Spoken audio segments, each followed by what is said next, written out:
डूंगरपुर की सीट भी होगी। आप सहमत हैं ना? सभी लोग सहमत हैं?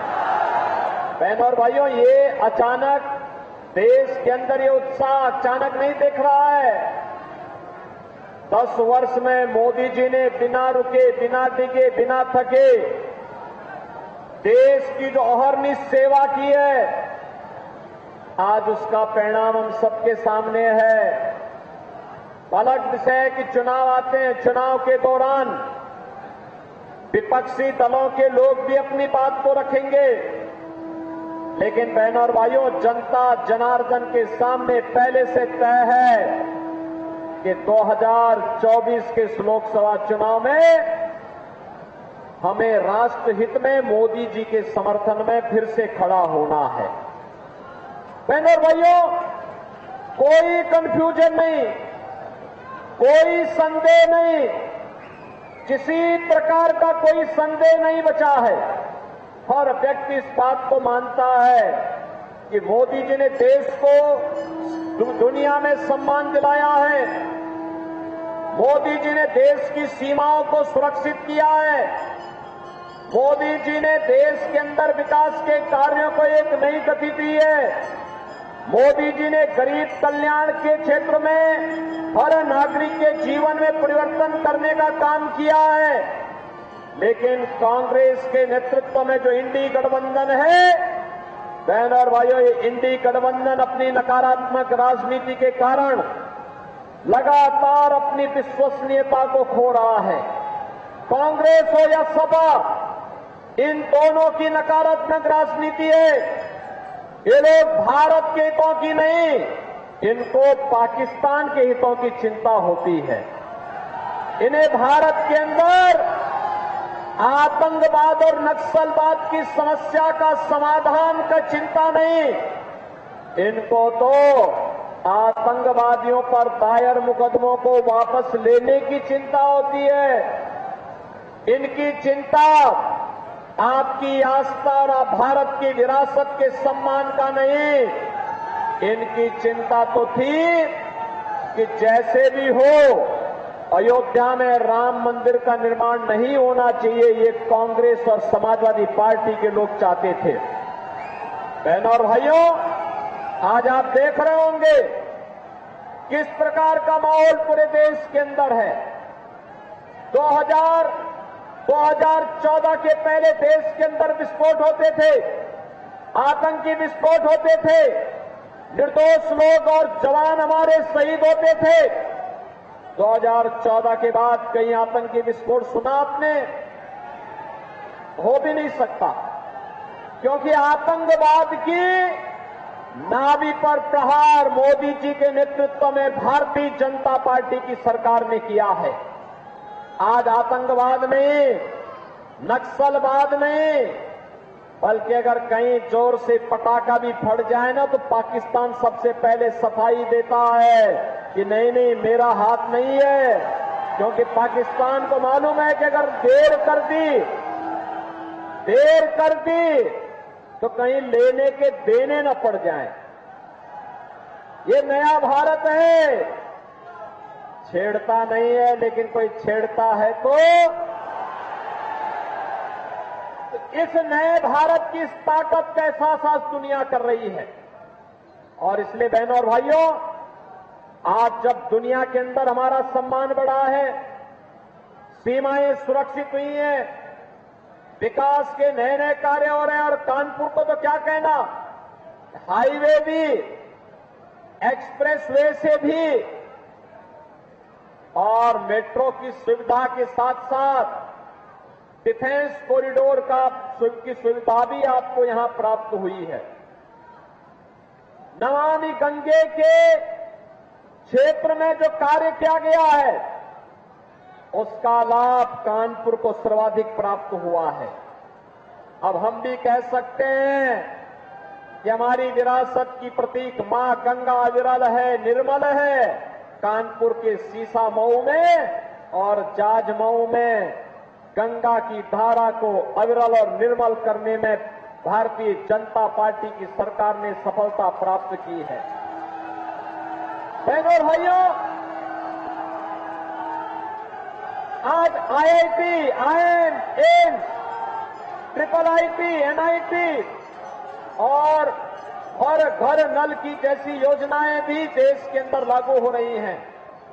और गरीब कल्याणकारी योजनाओं की तो कोई गिनती ही नहीं। देश के अंदर 80 करोड़ लोग फ्री में राशन की सुविधा का लाभ प्राप्त कर रहे हैं। 50 करोड़ लोगों के जनधन अकाउंट, 60 करोड़ लोगों को आयुष्मान भारत की सुविधा। और बहनों और भाइयों, केवल यही नहीं, अन्नदाता किसान के लिए किसान सम्मान निधि है, और गरीब के घर में शौचालय का निर्माण हुआ है। स्वस्थ ईंधन के रूप में एलपीजी के सिलेंडर 10 करोड़ परिवारों को मिले हैं, तो 4 करोड़ लोगों को घर भी मिले हैं। बहनों और भाइयों, विकास और गरीब कल्याण के साथ साथ स्वतंत्र भारत की पहली सरकार है जिसने बिना रुके, बिना डिगे, बिना थके, अनवरत कार्य करते हुए आपकी आस्था को सम्मान दिया है। अयोध्या में राम मंदिर का निर्माण हो गया ना। कानपुर के कितने लोग गए हैं वहां? अयोध्या में कितने लोग दर्शन करने के लिए गए? अब तो नई अयोध्या पे आपको गर्व की अनुभूति होती है कि नहीं होती है? अयोध्या कैसे लगती है? अच्छी लगती है ना? तो बहनों और भाइयों, इसी अयोध्या के बारे में कांग्रेस के एक बुद्धिदाता हैं, वे कहते हैं, कांग्रेस के एक बुद्धिदाता हैं, वे कहते हैं कि भारत में राम मंदिर का निर्माण नहीं होना चाहिए था। आपने सुना ना? और समाजवादी पार्टी के महासचिव ने क्या कहा? कहा राम मंदिर का निर्माण बेकार हुआ है। कांग्रेस ने इससे पहले क्या कहा था? कांग्रेस ने इससे पहले कहा था, क्या कहा था? कहा था राम तो हुए ही नहीं, कृष्ण हुए ही नहीं, ये कांग्रेस कहती है। और बहनों और भाइयों, समाजवादी पार्टी के लोग क्या कहते थे? अयोध्या में परिंदा भी पर नहीं मार सकता, ये इनके वक्तव्य थे ना। और जब समाजवादी पार्टी की सरकार थी तब राम भक्तों पर गोली चलाई गई थी, और अयोध्या में राम जन्मभूमि पर आतंकी हमला करने वाले आतंकवादियों के मुकदमों को समाजवादी पार्टी ने वापस लेने का कुत्सित प्रयास किया था। आप मुझे बताइए, जो लोग राम मंदिर का विरोध कर रहे हैं, आतंकवादियों का समर्थन कर रहे हैं, भारत की सुरक्षा में सेंध लगाने वालों का समर्थन कर रहे हैं, क्या इनको सत्ता में आने का अधिकार होना चाहिए? क्या ये लोग सत्ता में आएंगे? और सत्ता में आएंगे तो फिर क्या करेंगे? आतंकवाद का पुराना दौर फिर वापस आएगा। आज जो एक परिवर्तन आपको दिखाई देता है देश के अंदर, बहनों और भाइयों, यह सच है कि मोदी जी के नेतृत्व में परिवर्तन हुआ, लेकिन इसका श्रेय आपको जाता है, क्योंकि आपने या मतदाताओं ने एक एक वोट की कीमत को समझा है और मोदी जी को बार बार चुन करके भेजा है। जब बार बार चुन करके भेजेंगे तो मोदी जी के नेतृत्व में चमत्कारिक परिणाम भारत के अंदर देखने को मिल रहा है।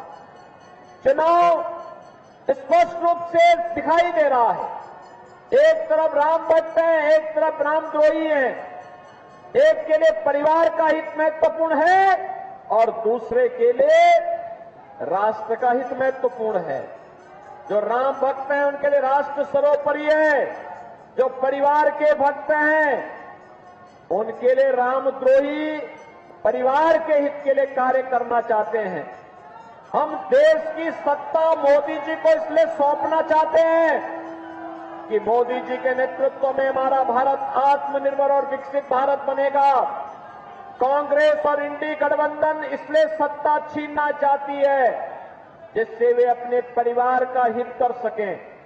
और इसलिए बहनों और भाइयों, राष्ट्रहित और परिवार के हित में होने वाले इस चुनाव में, राम भक्तों और रामद्रोहियों के बीच में होने वाले इस चुनाव में आतंकवाद के खिलाफ सख्ती की कार्रवाई और आतंकवाद के प्रति सॉफ्ट भाव रखने वाले लोगों के बीच में चुनाव इसलिए महत्वपूर्ण हो जाता है कि अगर हमें सुरक्षित और समृद्ध भारत चाहिए तो मोदी जी को तीसरा कार्य आवश्यक है।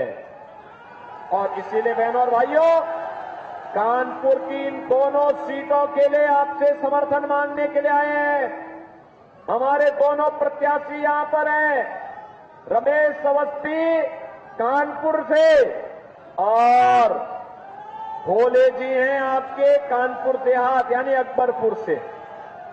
आप इन दोनों को विजयी बना के भेजेंगे? जहां तक मेरी आवाज पहुंच रही है, दोनों हाथ ला करके मुझे बताइए, सभी लोग अपना आशीर्वाद देंगे? आज चुनाव प्रचार का अंतिम दिन है इस चौथे चरण के चुनाव में, और बहनों और भाइयों, कल आप घर घर जा पाएंगे। मेरी अपील होगी कानपुर और कानपुर देहात के मतदाताओं से, घर घर जाइए, मोदी जी का प्रतिनिधि बनिए। मोदी जी का संदेशा कि राम मंदिर की तर्ज पर अन्य स्थलों पर भी पुनरुद्धार के अभियान को हम आगे बढ़ा सकें, विरासत को आगे बढ़ा सकें, सुशासन और सुरक्षित भारत के लिए मोदी जी को तीसरा कार्यकाल चाहिए। आत्मनिर्भर और विकसित भारत की परिकल्पना को साकार करने के लिए आपका आशीर्वाद प्राप्त होगा।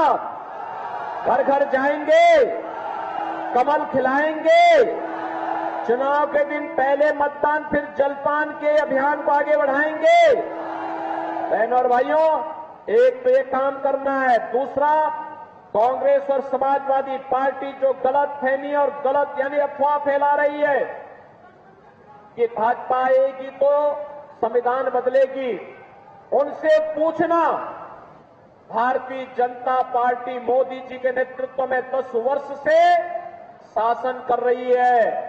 मोदी जी ने बाबा साहब भीमराव अंबेडकर के पंचतीर्थ बनाए कि नहीं बनाए? बाबा साहब भीमराव अंबेडकर के प्रति सर्वोच्च सम्मान का भाव भी व्यक्त किया। और यही नहीं, कांग्रेस को जब भी अवसर मिला उसने बाबा साहब भीमराव अंबेडकर का अपमान किया। कांग्रेस ने सबसे पहला संविधान में संशोधन किया था अभिव्यक्ति की स्वतंत्रता को रौंद करके। एक कांग्रेस के द्वारा किए गए साजिशें हैं। कांग्रेस लगातार बाबा साहब भीमराव अंबेडकर के द्वारा बनाए गए संविधान के साथ खिलवाड़ करती रही है। और आज इसीलिए मैं आपके पास आया हूं कहने के लिए, कांग्रेस का मैनिफेस्टो आप देख लीजिए, यूपीए सरकार के समय इनके कारनामों को देख लीजिए। इन्होंने ओबीसी और अनुसूचित जाति के अधिकारों में सेंध लगाने का कुत्सित प्रयास किया था। रंगनाथ मिश्रा कमेटी और जस्टिस राजेंद्र सच्चर के नेतृत्व में बनाई गई कमेटी इस बात का उदाहरण है।